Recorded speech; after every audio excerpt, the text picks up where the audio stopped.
Tonight, we take on one of the most important questions in modern sports. Is it time for LeBron James to pass the crown as the face of the NBA?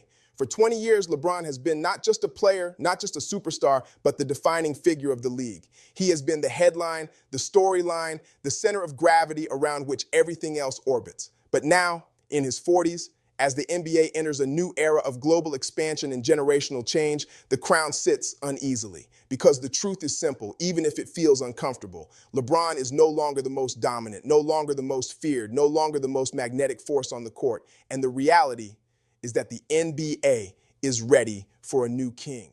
Over the next moments, we will dissect this truth. We will explore LeBron's decline, the rare data that shows when it began, the cultural weight of being the face of a league, and the players, from Giannis to Luka to Cooper Flagg, who may inherit the throne. This will not be easy. For some, it will sound like disrespect, but for others, it will feel like release, because greatness must always be defended, but greatness also must evolve.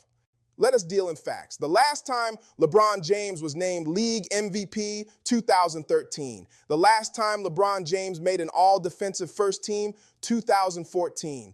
Over a decade has passed since LeBron was at the peak of both ends of the court, and yet we continue to speak of him as if he still owns the NBA in the way he once did. Yes, LeBron still puts up 25 points. Yes, he still fills the stat sheet with rebounds and assists. But stats are not the same as dominance. Empty calories exist in sports, and the numbers, though shiny, mask a decline in defense, consistency, and night-to-night fear factor.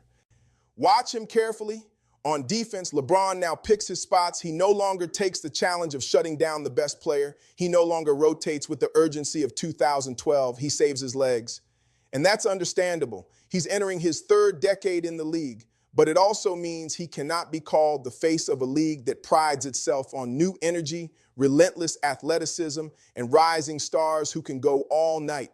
The crown demands more than flashes. It demands totality. And LeBron's totality has shifted from dominance to management.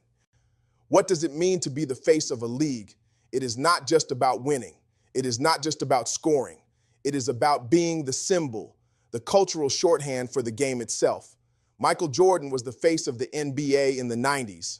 Even when Hakeem won MVP, even when Karl Malone posted numbers, Jordan was basketball. Kobe Bryant held that torch in the 2000s. Not always the best statistically, but the most iconic, the most magnetic. For 2 decades, that role belonged to LeBron James, but in 2025, who is the face? Is it LeBron still holding on through legacy and name recognition? Or is it Giannis with his championships and global following? Is it Jokić, the quiet genius redefining what a big man can do? Is it Luka, the magician from Slovenia who feels like the game's future? Is it even Wembanyama, the alien who represents possibility? Being the face is not about the past, it is about the now, and the now is no longer LeBron. The NBA crown has always been symbolic. Jordan's 6 rings solidified his reign. Kobe's relentlessness made him the heir. LeBron's combination of talent and hype made him the king. But crowns do not last forever, and in this moment, the crown wobbles. LeBron is still respected, still revered, still feared in moments, but the league is a young man's league. The face of the NBA must reflect the present, not the past. So, who is next?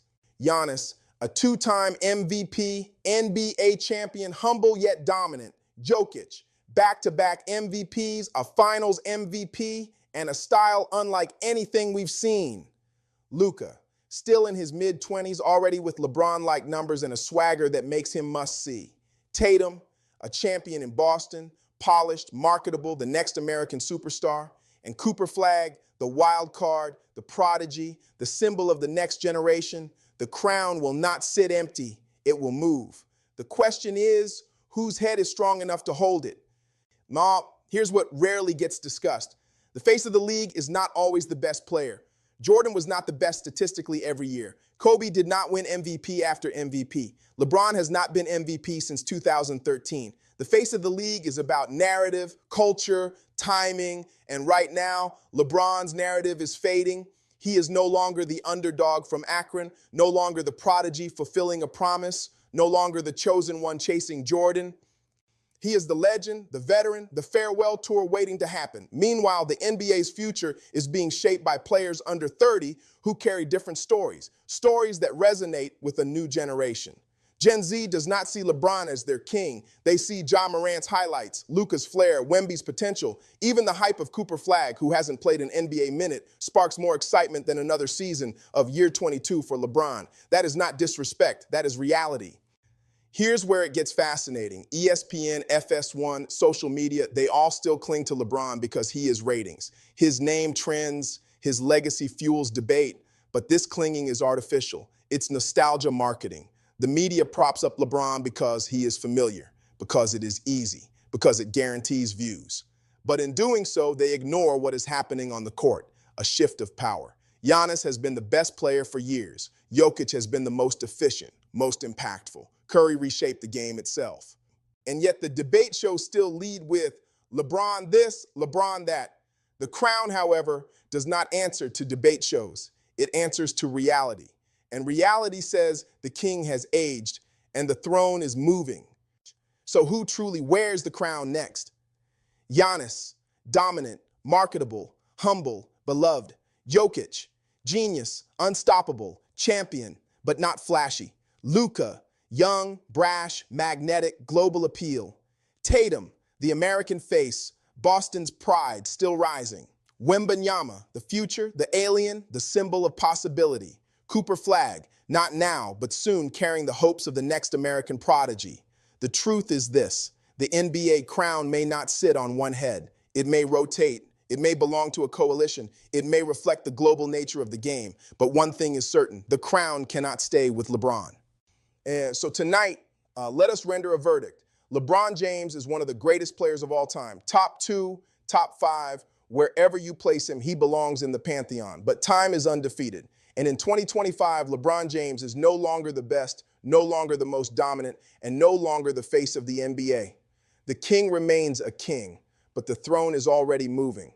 And the NBA must embrace the future. Giannis, Jokić, Luka, Tatum, Wemby, Flagg, whoever proves worthy of carrying the league forward, greatness must always be defended, but greatness must also be renewed. And tonight, in the throne room, we declare the crown has shifted.